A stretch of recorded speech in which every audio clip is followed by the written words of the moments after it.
We'd like to welcome you to our current event and weekly Bible study for January 29th, 2018. And today, just kind of a mixed compilation of different current events that we're seeing and also getting into some health topics toward the end there. The whole thing about the flu, a pandemic, and things of that nature. And so let's go ahead and start off here with some Bible verses. 1 John 3:8, for this purpose the Son of God, Jesus Christ, was manifested, that he might destroy the works of the devil. So that was why the Bible says he was and obviously, yes, to save our souls and to pay, but that's all part of that process, really, if you think about it, because the devil wants to take us all to hell, and that's his absolute total goal. And so that he might destroy the works of the devil. So that really is kind of one of the things that motivates me in this ministry as well, is by exposing evil and darkness. You're to a certain extent destroying the works of the devil. You're destroying his efforts. You're shedding light on the lies. And then just some verses of kind of encouragement here. Then 1 Samuel 17:45. Then David said to the Philistine, thou comest to me with a sword, meaning he was going against Goliath, and with a spear and with a shield. So he's saying this to Goliath. But I come to thee in the name of the Lord of hosts, the God of the armies of Israel, whom thou hast defied. This day will the Lord deliver thee into mine hand, and I will smite thee, and take thine head from thee, and I will give the carcasses of the host of the Philistines this day unto the fowls of the air, and to the wild beasts of the earth, that all the earth may know that there is a God in Israel. So he's not only saying that he's going to destroy Goliath, take his head off, but he's also saying he's going to destroy the army of the host of the Philistines that day, and he's going to basically feed all their bodies to the fowls of the air and to the wild beasts of the earth. And up until that point, nobody had really, challenged Goliath, and, they had pretty much laughed at Israel up until this point. And then he comes out and says this exact polar opposite thing, and he did this through faith. It seems like it always boils down to faith in the Bible. Faith is the substance of things hoped for and the evidence of things not seen. He had faith in the Lord Jesus Christ. He had faith in the Lord that this was going to happen. Whether he had some confirmation from God, some foreknowledge, I don't know. You have to wait till you get to heaven to find that out. But he sure was confident. And that translated into courage, obviously, and valor. And but I really believe the core of all that was the faith that he had, that he firmly believed this giant Goliath, this Nephilim, was gone. And he grabbed 5 smooth stones beforehand, and he only used one on Goliath. The reason he grabbed 5 is because he had 4 brothers that were also taken down. Now, he wasn't taken down by David, but he was taken down by David's mighty men in battles preceding that, or afterward. So the other 4 stones were symbolic of his other 4 brothers going down. And so, and then it goes on to say, and all the assembly shall know that the Lord saveth not with the sword and the spear. And even though he used, a stone, and even though they used swords and spears to vanquish the Philistines that day after David had killed Goliath, he said that the Lord saveth not with sword and spear. In other words, they could have had, it could have just been bare hands. God can use anything in order to defeat a foe. In other words, you don't want to give the glory and the credit to the sword and the spear. It goes on to say, for the battle is the Lord's, and he will give you into our hands. And that happened over and over again. Particularly, you look at the battles of the Old Testament, and when they went into battle, when they had God's confirmation, when they had God's favor, when there wasn't sin in the camp, because I'm bringing up instances where there's also times where they lost battles because of certain circumstances, like Achan and bringing sin into the camp and that type of thing, where they lost that battle. But when they had that confirmation from God to go forth into battle, and they had that faith to go into battle, then they won. They won every time. The enemy was given into their hands. God arranged things so that it was a foregone conclusion. And it came to pass, when the Philistine arose and came and drew nigh to meet David, that David hasted and ran toward the army to meet the Philistine. And so he ran toward the enemy. He ran toward him. And the rest is history. You know, he sunk the stone into his forehead, and then he chopped his head off. And from the accounts of giants that I have seen in recent times, a lot of the things of this nature, it's very wise to cut their head off, even if they appear to be dead. Remember, these are not humans that you're dealing with, and the Bible says, as it was in the day of the Lord, and Jesus said this, as it was in the days of Noah, so shall it be in the days of the coming of the Son of Man. And so I've done a lot of teachings on the giants, on the Nephilim, and these types of things, and the potential for them to actually make a reappearance in the days and times we're coming in. And that is a definite possibility of what we could be facing. But the battle is the Lord's, and obviously no human is going to be able to just go against a giant in some type of battle like this and win unless he had absolute total favor of God. And so, I don't know, just wanted to kind of go over those verses a little bit and encourage you a little bit there, because, you know, typically a lot of the information that we're dealing with here is of a negative nature. And so it's good to start out with some things that kind of build the faith up. You know, we don't ever want to get our eyes off the Lord Jesus Christ and off the fact that we are on the winning team, and that the devil is a defeated foe, and that they are all destined for the lake of fire, the devil and his minions. And so that's how it ends. First report here is Judge Jeanine, or Jeanine, I guess. A path to citizenship isn't good enough. I just thought she made a lot of good points here in this video. And I wanted to reiterate this. I haven't covered this topic in a while, but just the insanity over the resistance to a border wall and the absolute flagrance of why they're doing this, no matter what kind of lame, satanic, fork-tongued excuse.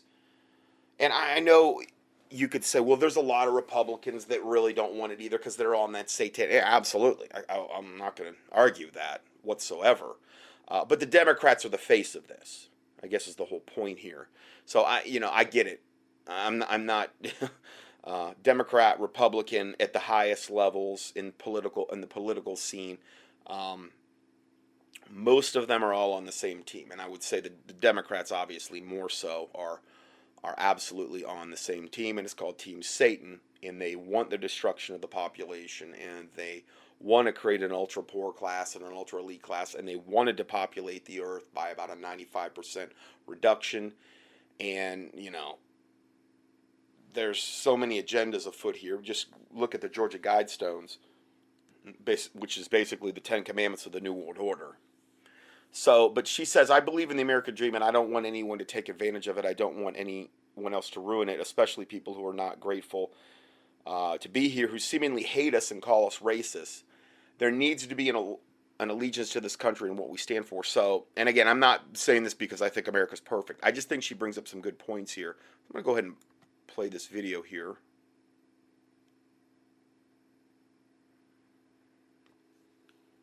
The biggest snow job in political history is taking place right now in the United States. Illegal immigrants trying to make you feel bad about President Trump's offer to grant 1.8 million illegals amnesty and a path to citizenship. Query: I'd like to know what country, anywhere in the world, that would let in 1.8 million people who violated their rules, disrespected their laws, but were still willing to forgive them and generously allow them citizenship, only in the end to be called racist. That plan is a campaign to... Sorry, the pause button wasn't working there. They're doing that in Europe right now, you know, with letting in the Muslim savage, pedophilic, devil invaders. I mean, they're kind of doing the same thing. It's actually way worse.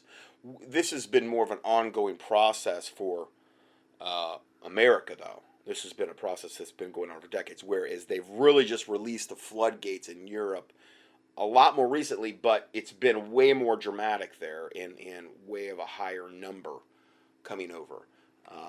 And it's been primarily there in Europe, just of a very, very Islamic, Muslim, worst of the worst nature.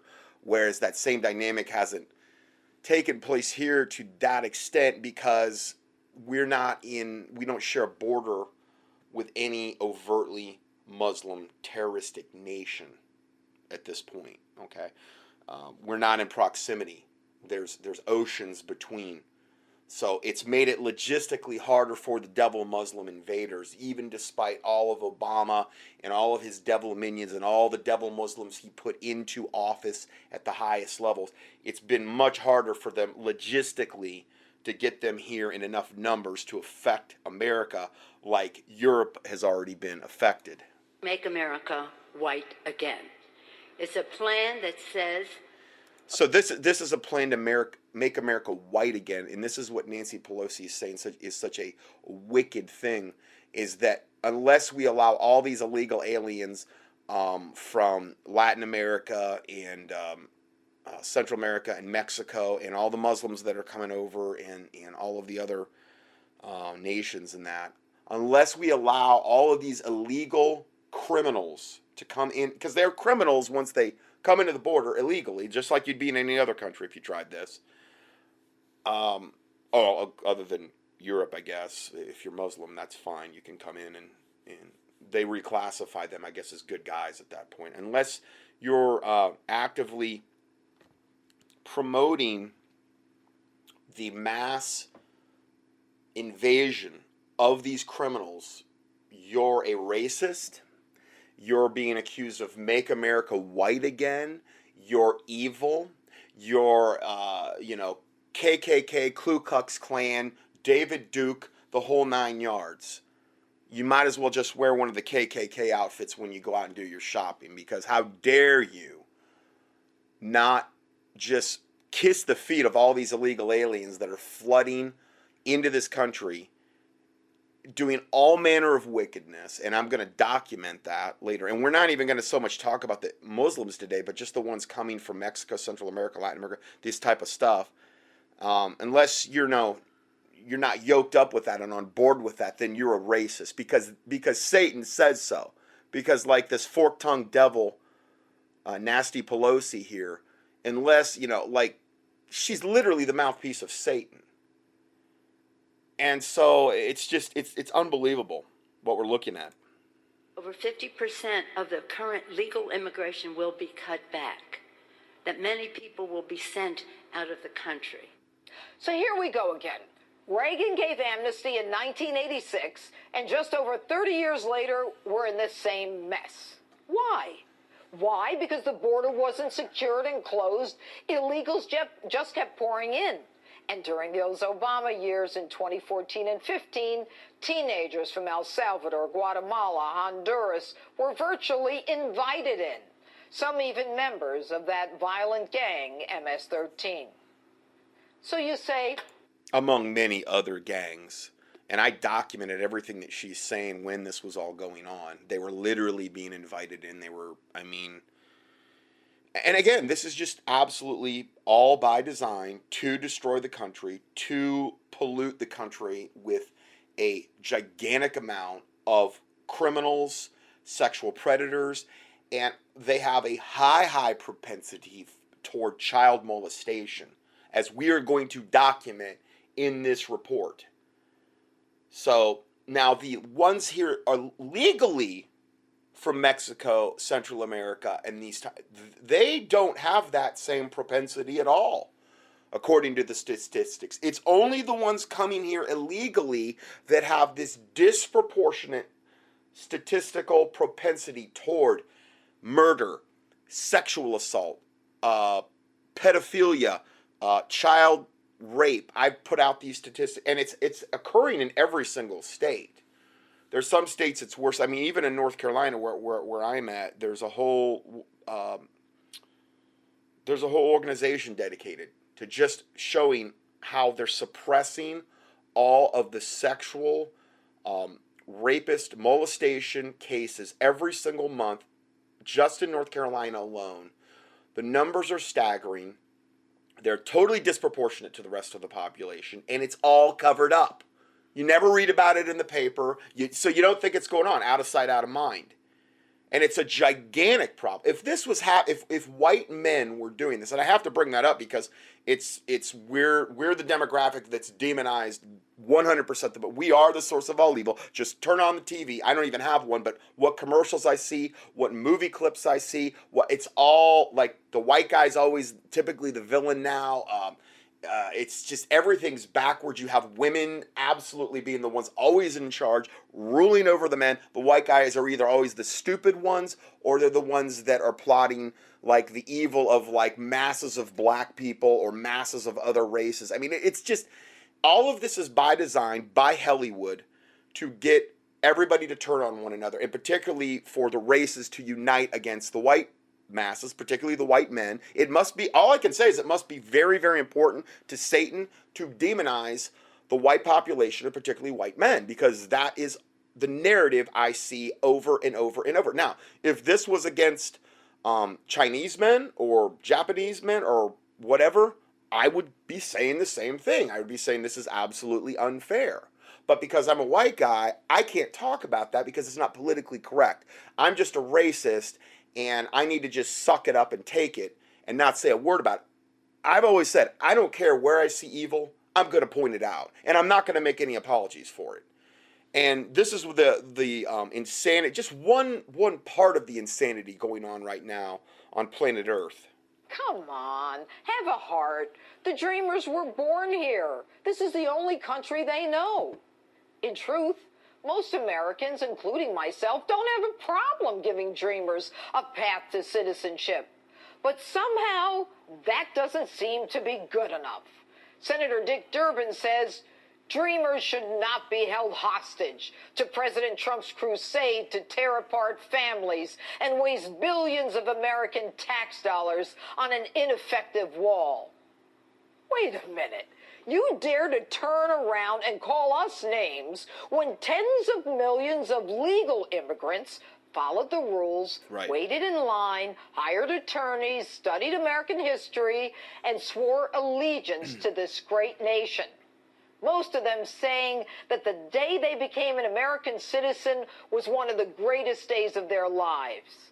I know, because as a Superior Court judge, I swore in thousands of newly naturalized citizens. They didn't complain. They didn't call us racist. They thanked us. But no, not the dreamers.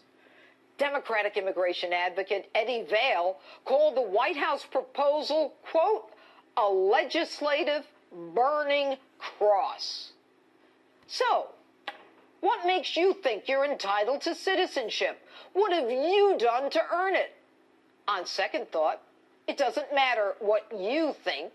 You've got no standing in this matter. You are not even a citizen.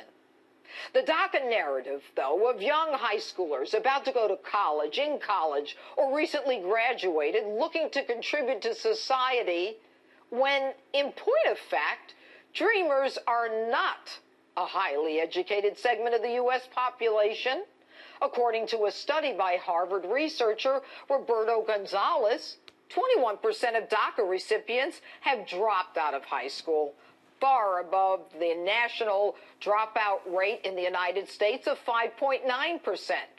And according to that study, dreamers then have lower than average educational attainment. DACA supporters say Dreamers are no more likely to commit crimes than U.S. citizens. But according to Crime Prevention Research Center, illegals in Arizona commit crimes double the rate than U.S. citizens.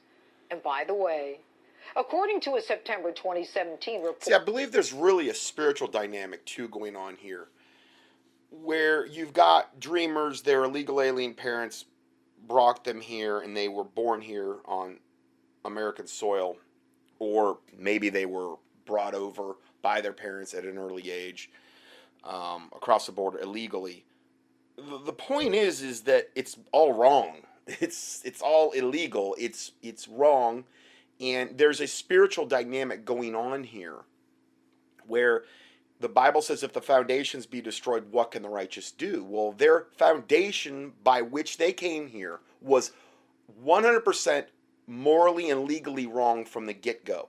So how could that ever really be blessed? And I think that's why you're seeing these statistics, because those spiritual dynamics just don't disappear.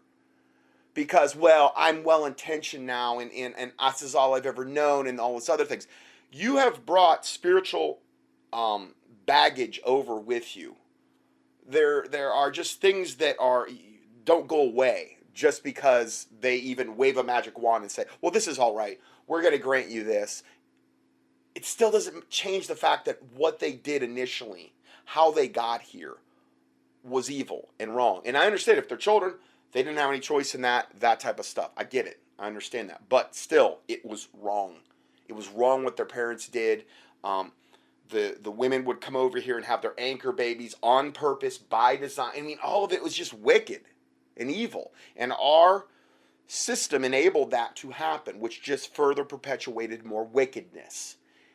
And so I think that's why it explains a little bit about these statistics.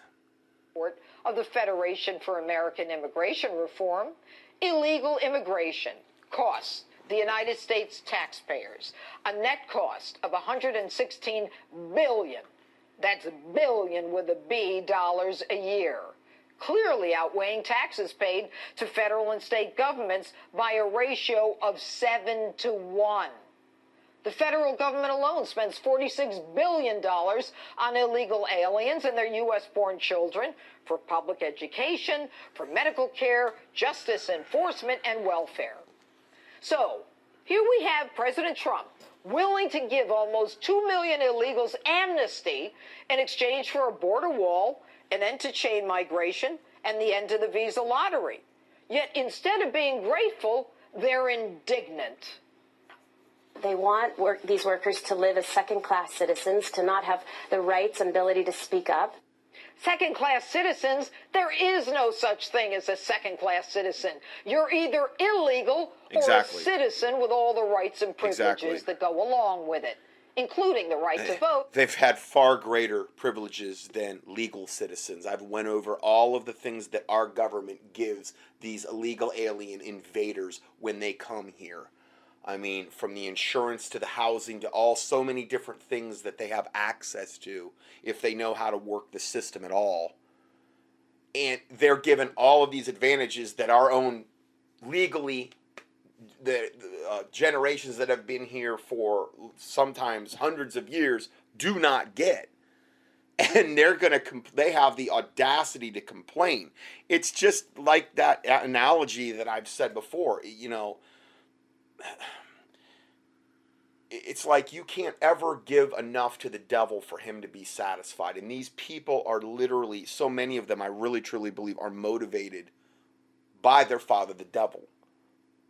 And just like Islam, it's the same way with them. You try to deal with them, you try to say, oh, we're going to give you, more land in Palestine, and we're going to do this, and they will reluctantly agree, and then all they do is move the rockets in closer so they can get a better bead on Israel and on innocent citizens and things of this nature. It's never enough for Satan.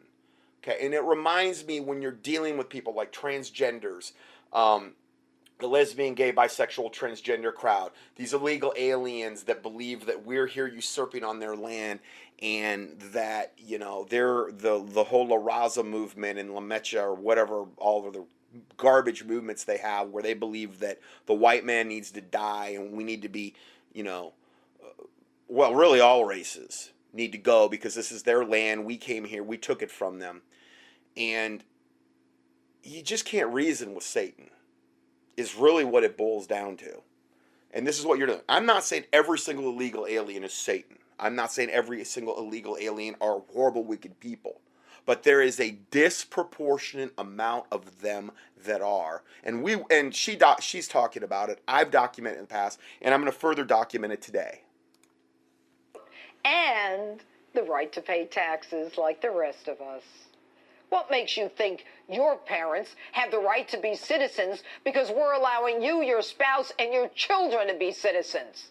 I've got news for you. You're here because of the United States' largesse. You have nothing. You have no cards, no chits, and no leverage in this game. And on top of that, you complain that we're white supremacists. Get your facts straight. How could we be white supremacists if most of the 2 million that the president wants to give amnesty to are not white? And one of the largest DACA organizations says of the president's proposal, quote, "Let's call this proposal for what it is, a white supremacist ransom note.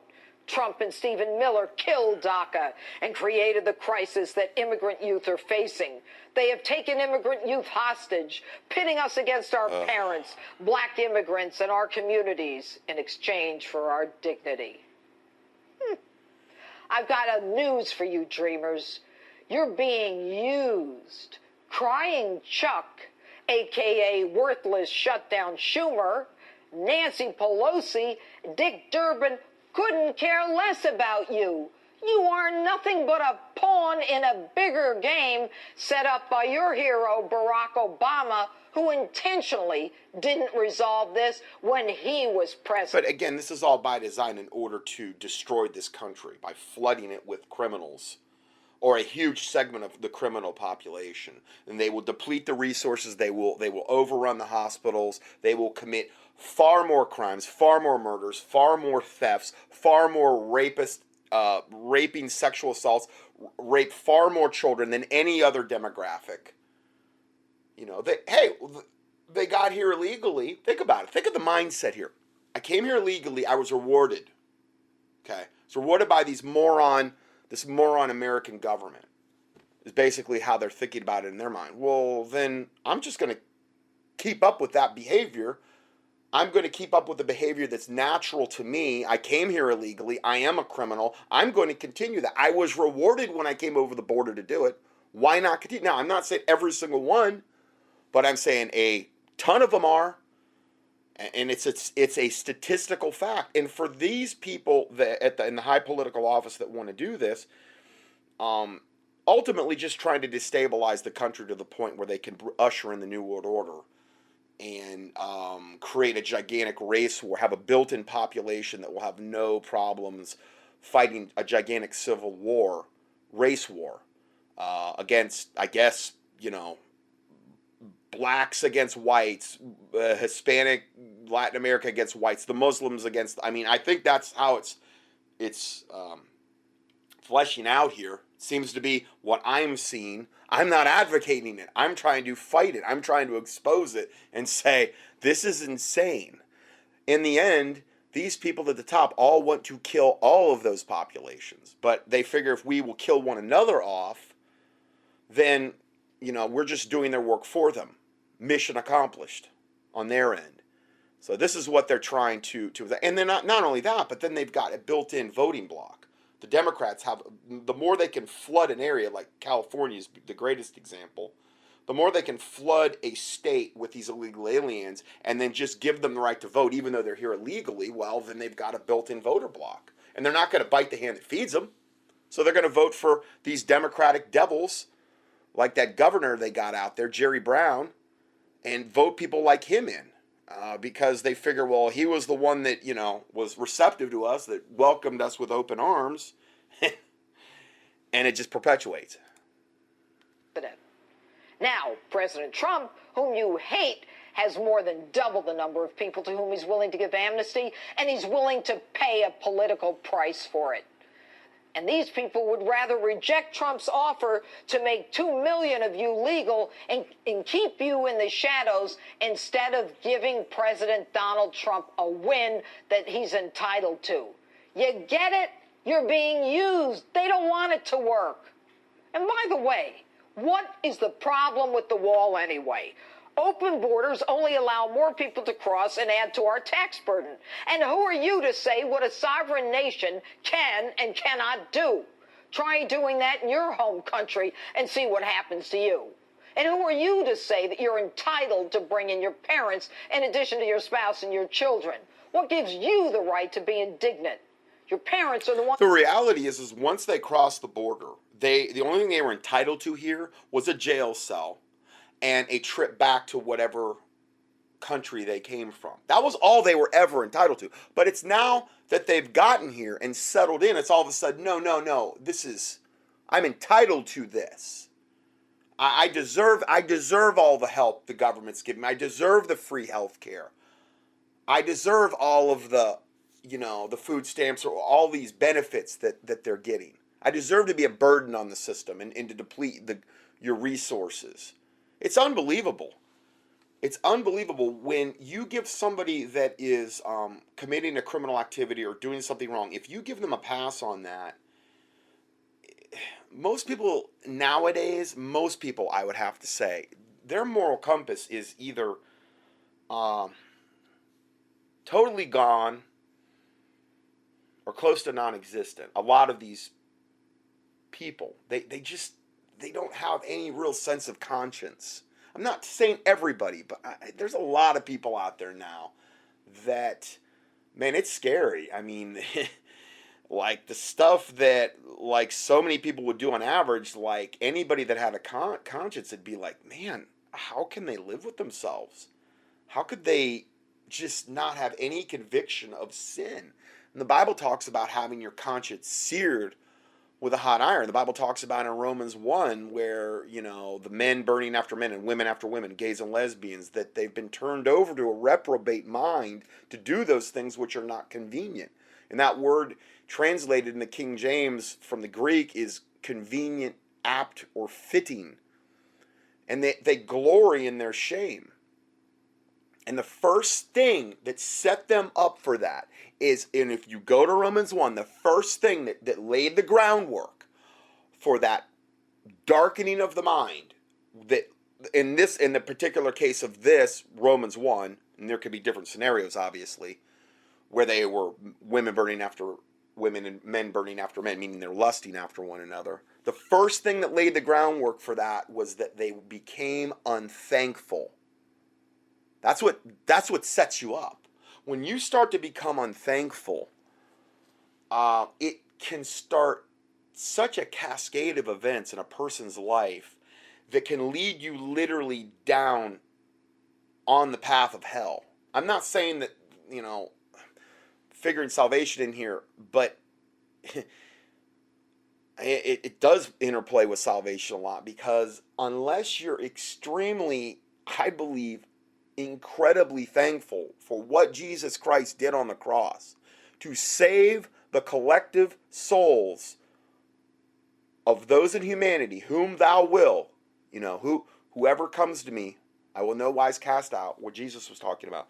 Unless you're thankful for that free gift, okay, that he has presented to you by his death, burial, and resurrection on the cross, how do you get saved? What, do you come out to Jesus all bowed up to the foot of the cross and say, yeah, Jesus, I'll do you a favor. I'm such a gift. I'll go ahead and let you save me. You don't come to him that way. And you come to him humbly, thankfully, praising the Lord Jesus Christ, thankful for what he's done for you. Okay, that's how you have to have that type of heart to get saved. Repentant, realizing the wretch of a person that the pit from whence you were dug, as the Bible talks about. And when I see people like this, how do they get saved? I'm not saying that to judge them, but how does somebody who is so darkened in their thinking process, like these illegal aliens that think that they came here illegally, they've benefited from the system, they've leached off the system, they've gotten far more benefits than the average American who's here illegally. They've done all these things, lived here illegally for years. Obviously, their conscience is seared with a hot iron. There's a very high likelihood they've been turned over to a reprobate mind and did these things that are not convenient. How does somebody like that get saved? No conscience of sin. No, you have to have a conscience to get saved. So it's a fearful thing to look at this and say, wow, you've got all these people that are literally doing Satan's bidding. And I mean, Islam's even worse. I mean, if you look at those cats, I mean, they're out of their minds. They're just overtly evil, and they think that they're doing Allah's will. Yes, they are. Allah's the devil moon god, the fallen angel they worship and bow to Mecca 3 times a day, or whatever habits they're in, whatever ritual that they're in, which is just mass witchcraft. They think that they're doing God's will, and yet they're absolutely doing wickedness.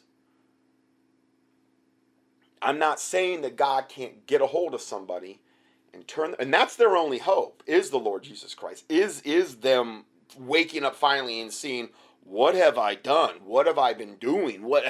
And I would question anybody that would get saved and then not have any go their merry way and say, well, yeah, I know what I've been doing is illegal and it's been bad all along and we've been benefited, but I'm going to go my merry way as long as I'm saved. I don't know. I mean, you need to have a conscience about your life and those types of things and how your actions may have affected other people and wickedness you've done. I know for myself, even to this day, I know I'm forgiven. But man, I look at the things I did in my past and how many times I probably should have been in jail. You know what I mean? Just for I've told you all the stories how when I was younger, how I would drive drunk. And I mean, so bad that I would not know how I got home. And it was every weekend sometimes. How on God's green earth did I not kill somebody or get killed? I mean, I should have been dead about 1,000 times over. And God in his I've heard that's referred to as prevenient grace. It's the grace that God gives you, because God knows the full picture of your life. He knows who's going to get saved. He knows who's not. Okay, he stands outside of time. He's not constricted by time. Think of time like a big capsule. Beginning, creation, end. Well, let's just say for this sake, I'm not saying, well, I don't know, I guess you could say out to the end of the millennium. He stands outside that. He could see the beginning from the end. So he knows. So in his prevenient, unbelievably merciful grace, I did a lot of wicked stuff prior to getting saved, and I'm not saying I've been perfect after either, but nowhere, like what I was doing back then. And he still spared me. Even to this day, I look back on that and I'm ashamed about it. And I wish I could go back and say I'm sorry to certain people, or I mean, I have a hard time letting that go, because I don't like hurting people. I really don't. And I look at all the people that I probably hurt and just, and I'm like, how could I have done that? And yet you've got a whole legion of people like this that are here and they have no conscience of sin. They have no conscience of that they're criminals. None. Or they've participated in criminal behavior. Or the Muslims. They generally mutilate their daughters. They rape the women wherever they go, and they do all this manner of wickedness, commit all this evil, and they have no conscience of sin. They literally think they're doing God's will. It's just scary. I mean, I don't know. I can't quite relate to it at all. Who created this mess in the first place by bringing you here? Citizenship is a privilege. We don't grant it to people because they think they deserve it. What have you done for the United States? Were you in the military like my dad and grandfather? What have you done to benefit this country? And if you've been collecting welfare, how about you pay it back? Now, I believe in the American dream. I don't want anyone to take advantage of it. and I don't want anyone to ruin it, especially people who are not grateful to be here, who seemingly hate us and call us racists. There needs to be an allegiance to the United States and what this country stands for. And that's my open. Tell me what you think on my Facebook page, Twitter. Okay, so I just thought she brought up a lot of good points. I'm not giving any kind of blanket endorsement to Judge Jeanine or to Trump or what. I'm not doing that, okay? But I thought she brought up some really good points there. Okay, so let's go further. And this is new ad, Democrats complicit in every murder committed by illegal immigrants. Okay, now again, it's really those that advocate the Democratic platform. And there's a lot of Republicans on the other side of the aisle that are 100% for that. These people are just part of the deep state. It's just Coke and Pepsi, and they're just there. They've been put in those positions and to appear to have some type of adversarial relationship, this whole Hegelian dialectic, cause reaction solution, that whole 9 yards, problem reaction solution, cause and effect, in order to ultimately bring about the whole ordo ab chao, the 33rd degree motto of the Freemason, order out of chaos. Okay, the chaos that's going on between the Democrats and the Republicans and all this other stuff. And so this is how Satan has chosen to structure things in this present world. Not to say that God's not still in control. Democrats are complicit in illegal immigrant violent crime and murder so long as they continue blocking funding for a border wall along the U.S.-Mexico border and hold up negotiations on pro-American immigration reforms, President Trump's new campaign states. He actually ran a commercial about this. And again, I'm not giving some blanket endorsement. President Trump, I've said from the beginning, I will give him credit where credit is due. And when I see him doing something good, I will give him credit for that. I will post it. And when I see him doing something evil or wicked, or something that he should not be doing, I will post that. I think I've been faithful to that in my newsletter, okay, that I've been putting out. I can't cover, obviously, every single thing that's going on, but I hope I've done that.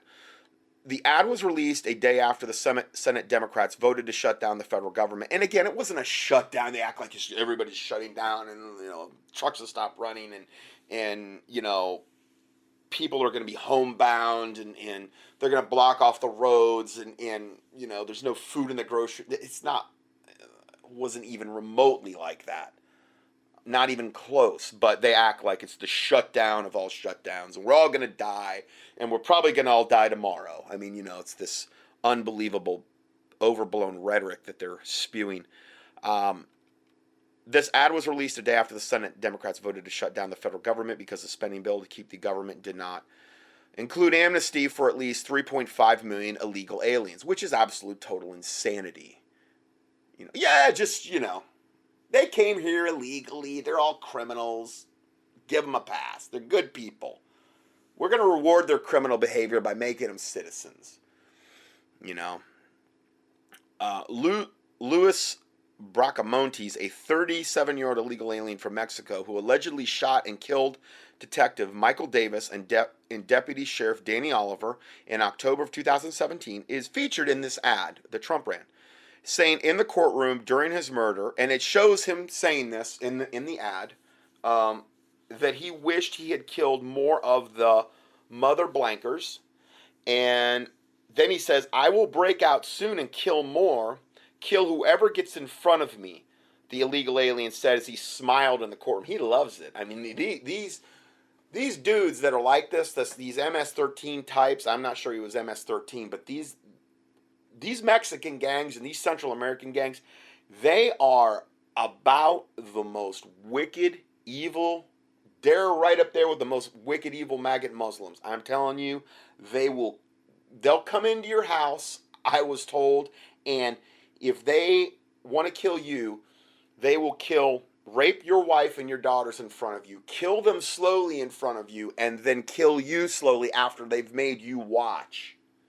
And they'll take their time. This is the type of wickedness and evil that is pouring over the borders because we don't have borders. A country without borders is not a country if you think about it. It's a joke.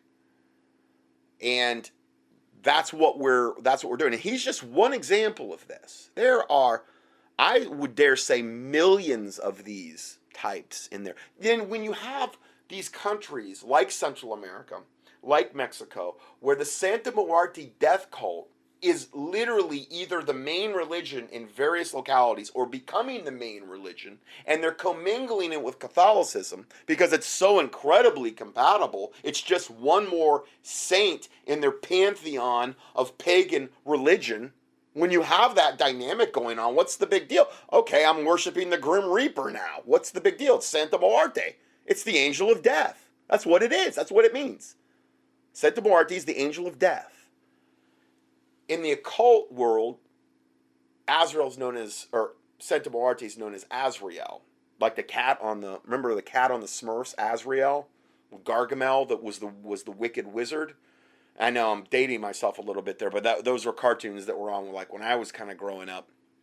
Azrael the cat, the black cat, which was the witch's cat, is also the name of the angel of death. And I believe I've even had a encounter with Azrael. You want to know more about that, key in my supernatural experiences. You'll see the supernatural stuff I've been through personally. And as God is my witness, the stuff happened. I mean, you know, God can strike me dead now if I'm lying about it, and I have no fear of that because I'm not lying to you. I'm not here to lie to you. I fear God too much for that. I'm not saying I'm perfect either, but I'm not lying to you about the stuff I've been through.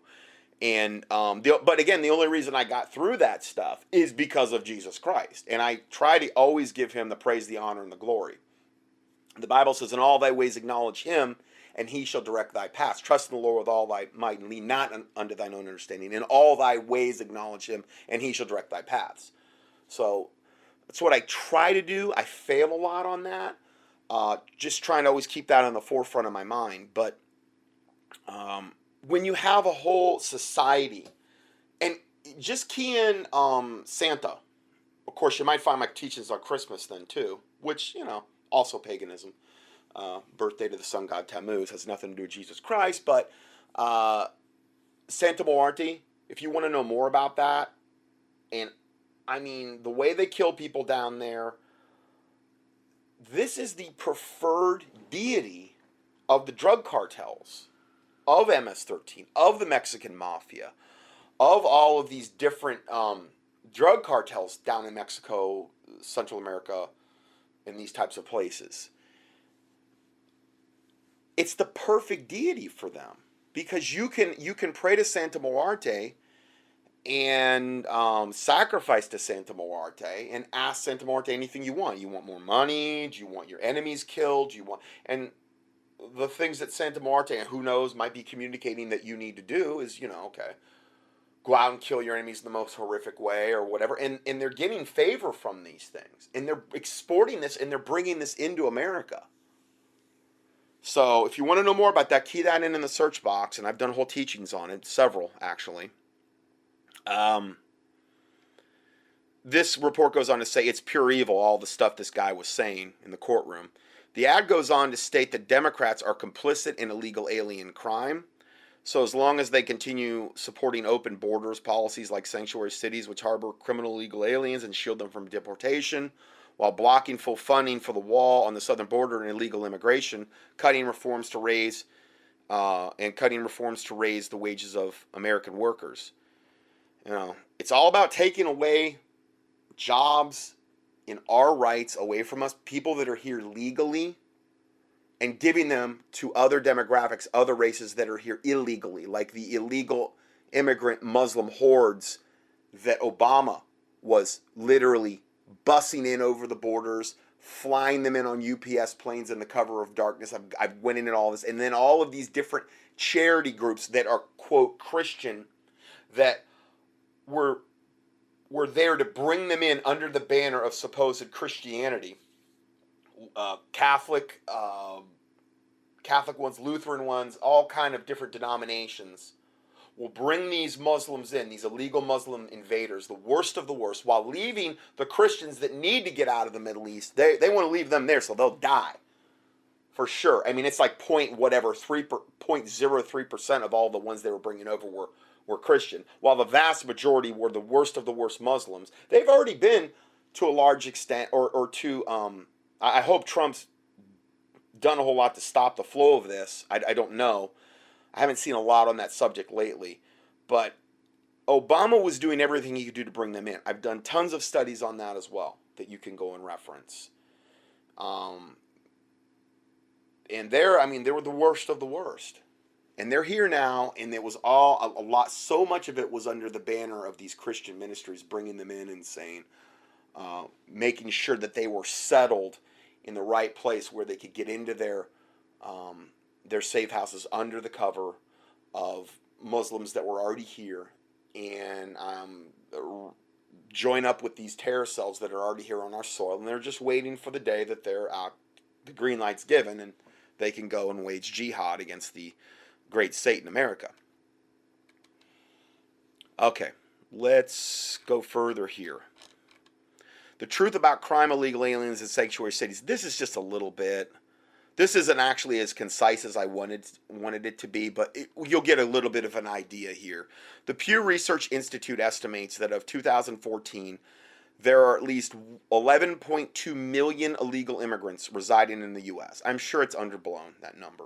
Okay, the population so understand everything I'm going over, these stats, they could be twice as bad.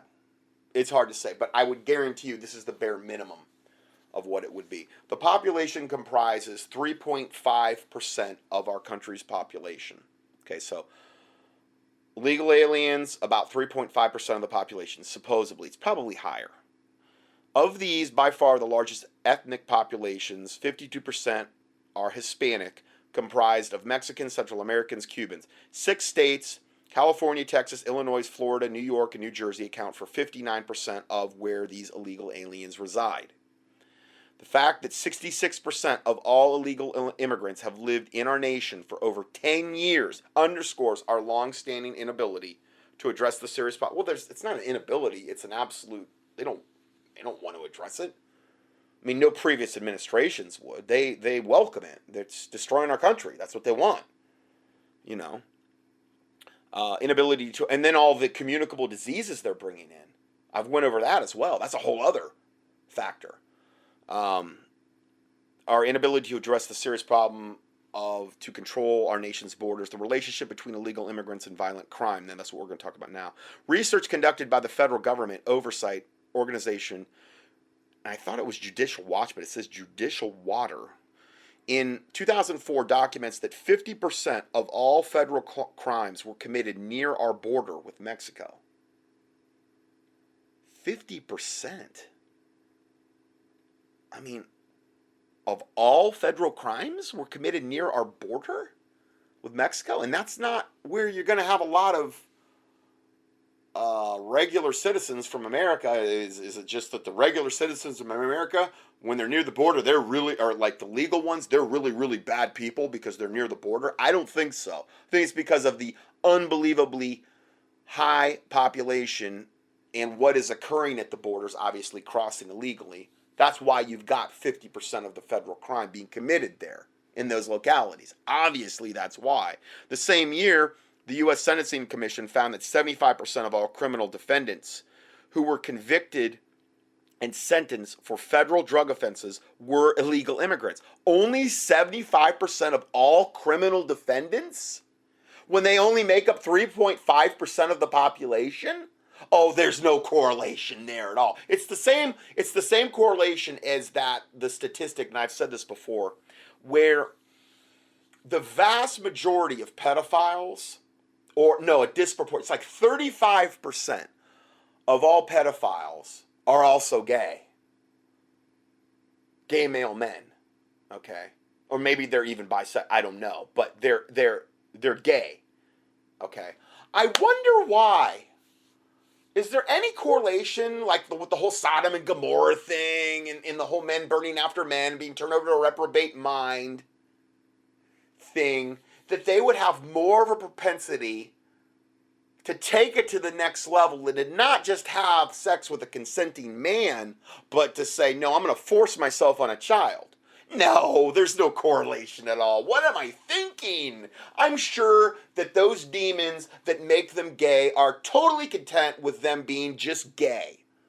And they wouldn't want them to do anything beyond that and maybe molest a child as well. Those demons, there's a line even the demons won't cross. Don't you know that? Of course there is. I mean, even a demon has morals, right? No, they don't.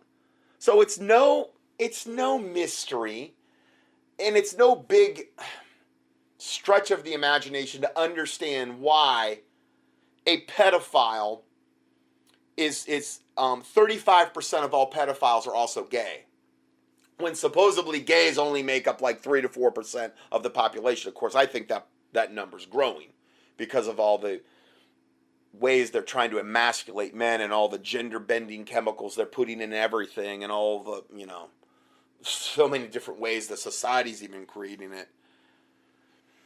Anyway, I just want to use that as a parallel. Okay, so let's, this is unbelievable, the statistic. I mean, this just shows you why these people need to be in jail and deported. 75% of all criminal defendants who were convicted and sentenced for federal drug offenses were illegal immigrants? Oh, now you're just being prejudicial. No, these are statistical facts that the U.S. Sentencing Commission published. They're just facts. It's black and white here. It's not gray. It's not like, this is my opinion. No, these are statistical facts. Illegal immigrants were also involved in 17% of all drug trafficking sentences and 1/3 of all federal prison sentences. Those are good. These are good statistics. I mean, they're only 3.5% of the population, supposedly, but, they're committing this unbelievably disproportionately higher level of crime because they're illegal. They're here illegally, so they're going to have a propensity to commit more illegal stuff. You reap what you sow, and if you bless this type of wickedness by saying, come on, illegal aliens, just come on in, they're just going to keep being wicked and evil. Most of humanity will not police itself. Most of humanity, from what I've seen, does not have enough of a moral compass to police itself if left unchecked, if there is no rules, if there's basically like, okay, come on, drive drunk. We're just going to, I've heard that over and over, where they'll get pulled over for driving drunk in like Texas and stuff, and the cops are just told, let's let them go. I'm sure it doesn't happen every time, but all of these rapes that are occurring by the illegal aliens, we're going to get into that. How it's all suppressed. What does that do? That tells the other scumbag illegal aliens that are also pedophile perverts that, hey, the gringo ain't going to do nothing. Go ahead and rape to your heart's content. All I'm going to get maybe is a slap on the wrist, and I'll be out of jail in a week. Because they have no moral compass.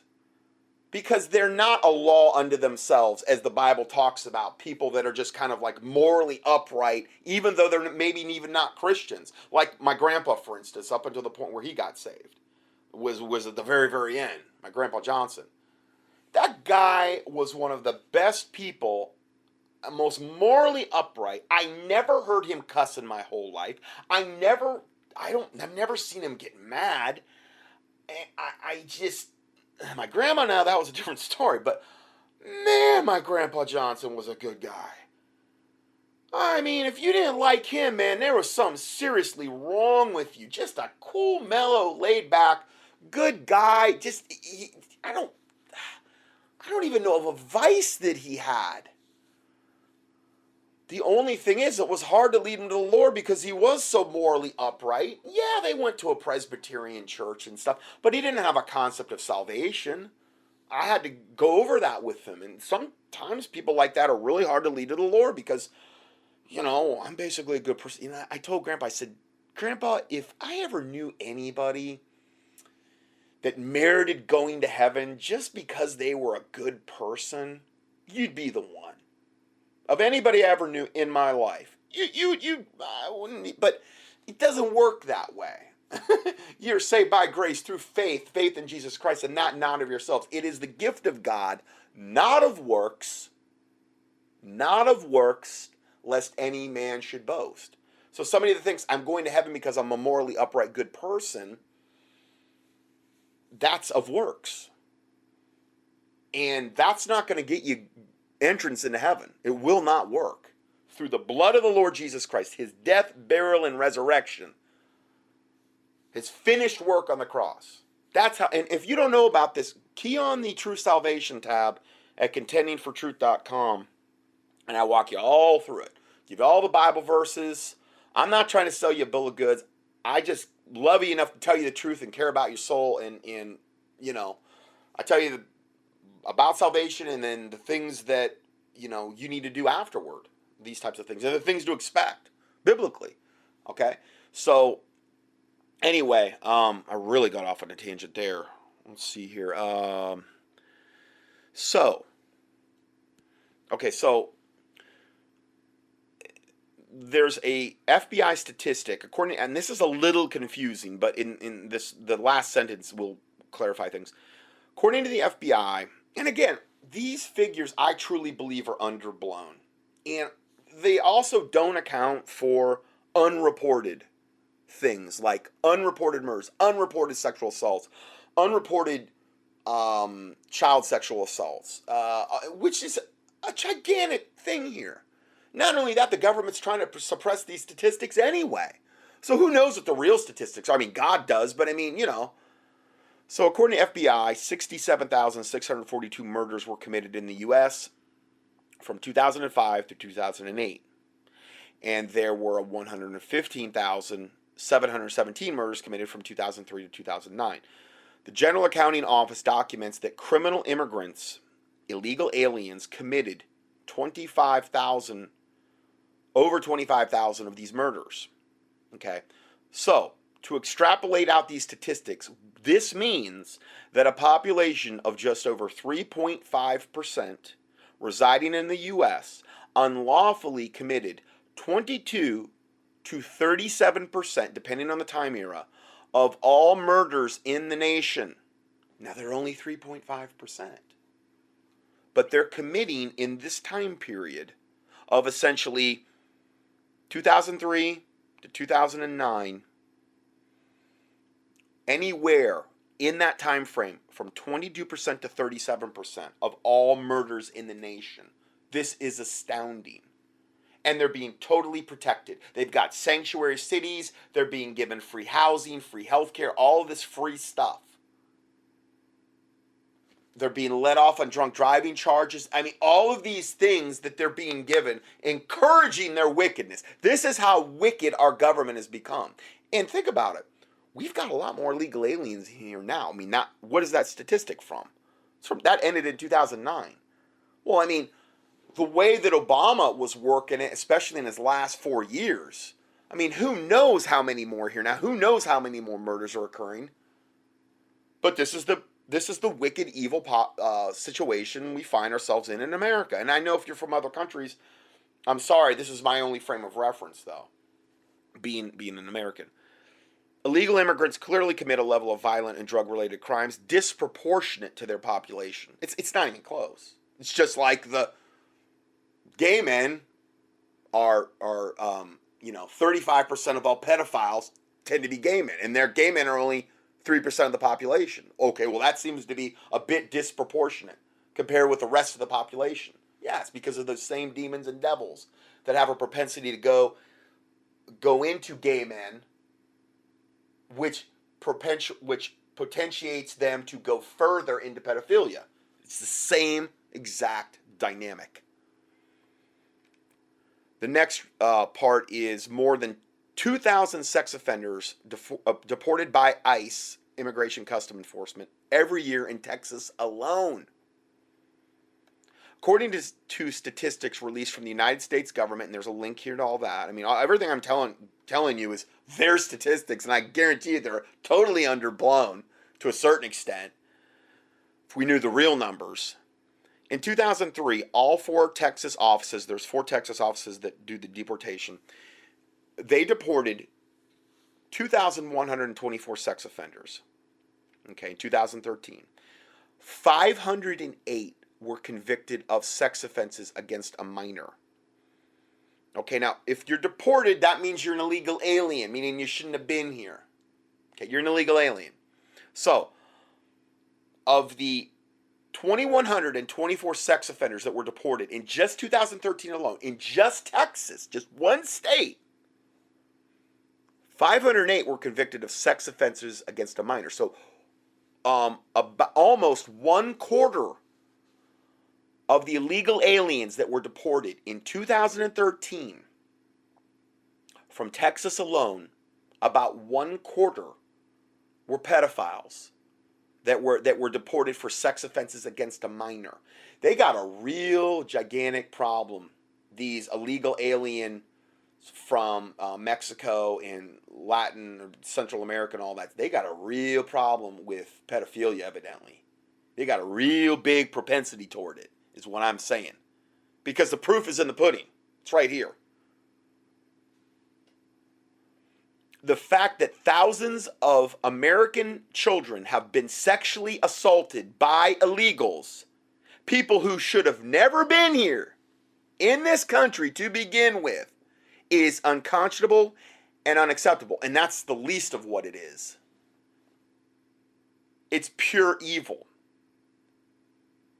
These children are victims of our feckless government, and the media covers for them at all times. Democrats and the media aren't willing to secure the border to save one child from sexual assault. They don't care. All this Democratic garbage with Schumer and Nasty Pelosi and all these other maggots that are out there saying, oh, you're this and you're that. They could care less about all the children being sexually assaulted by the illegal aliens. They could care less. All that matters is that the illegal aliens can pour in unabated and they don't get their feelings hurt and they can do whatever the HELL they want to do. That's all that matters to them. They have their built-in voting block. They're bringing in the Santa Muerte death cult. They're depleting all of our resources. They're bringing in all these communicable diseases. They're defiling humanity. They're defiling the children. They're sexually assaulting women as well, obviously. That's the majority of the ones they assault.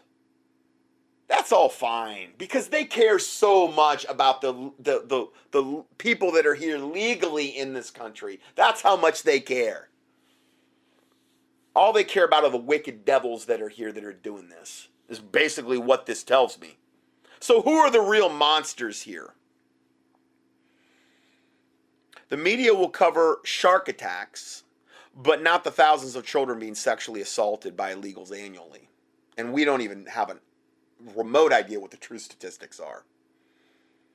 Though that organization in North Carolina, I've read enough of their emails because I'm on their email list, and it's just the extent that just North Carolina goes through to suppress these sexual assaults, and particularly on minors, by the illegal aliens is unbelievable. They will normally, a lot of these sexual assault things won't even get out of a given locality, meaning you can't even find out about it unless you actually go to like a given county and do research to find out that this actually happened. I mean, it's a grand scheme of suppression of truth about this. So most people don't even know what's going on.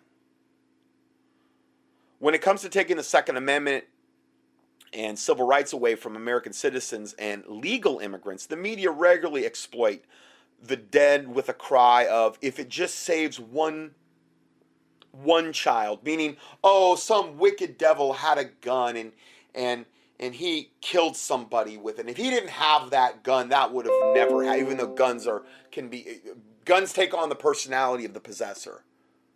Okay? And gun confiscation is always the biggest thing that precedes mass extermination of a population. Just ask Hitler, Mao Zedong, Pol Pot, the list goes on, and Stalin. I mean, the list goes on and on and on. That's what you do before you exterminate your population that you want to kill off. You take their guns. Okay? It's the only reason they want our guns is because they want to exterminate a disarmed population. Okay? That's why it happens throughout history, and it's been proven over and over again. But they'll say, if it says just one child. But when it comes to stopping illegals from streaming over porous borders to sexually assault our children, the media not only doesn't call for better border enforcement, the media covers up these crimes as well. Not to mention all the other wickedness they're doing once they get here. In 2013, the Obama administration released 36,007 criminal illegal aliens who had nearly 88,000 convictions between them.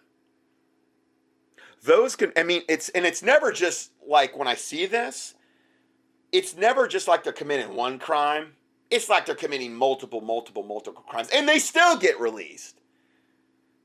Because if you let somebody get away with something, especially if they have no moral compass, especially if they're already demon-possessed to the toenails, especially if they've already been rewarded for coming here illegally, if you reward somebody like that, they're just going to keep doing it because you've just given them the green light.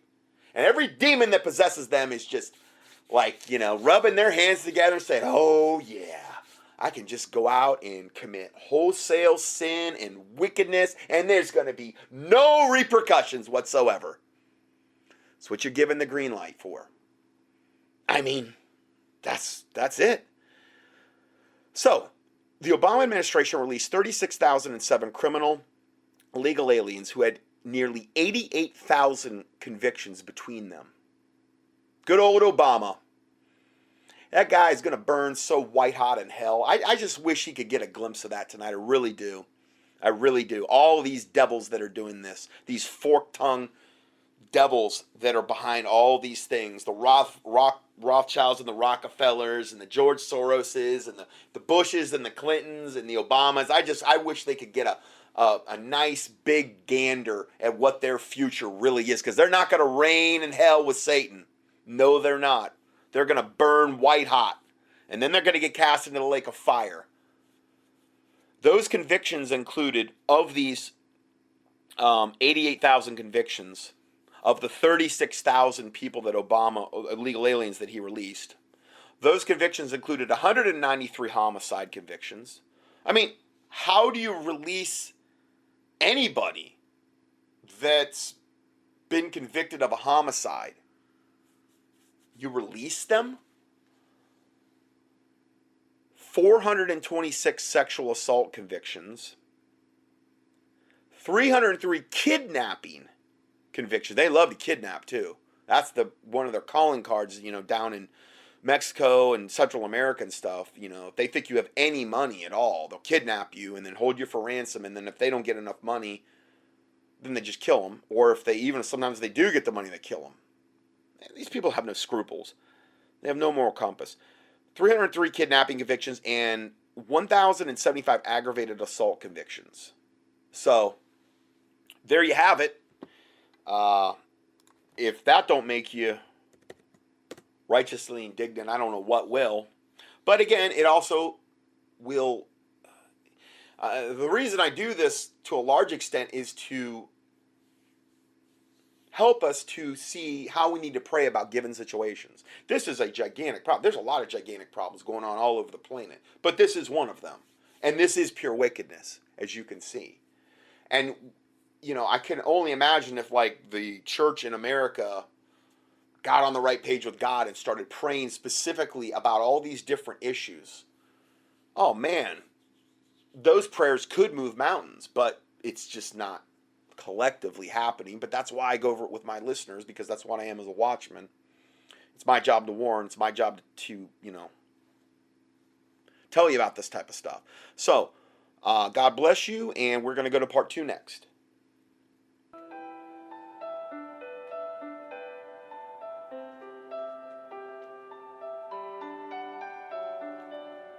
Scott Johnson's 1,000 plus audio teachings and PDF documents are available for free 24/7 on the internet at contendingfortruth.com. That's CONTENDINGFORTRUTH.com. In addition, we also offer a free Christian current event and health email newsletter. You can sign up at contendingfortruth.com. These email newsletters typically only generate about 3 to 6 emails per month if you subscribe to both lists. Please prayerfully help us to continue this work.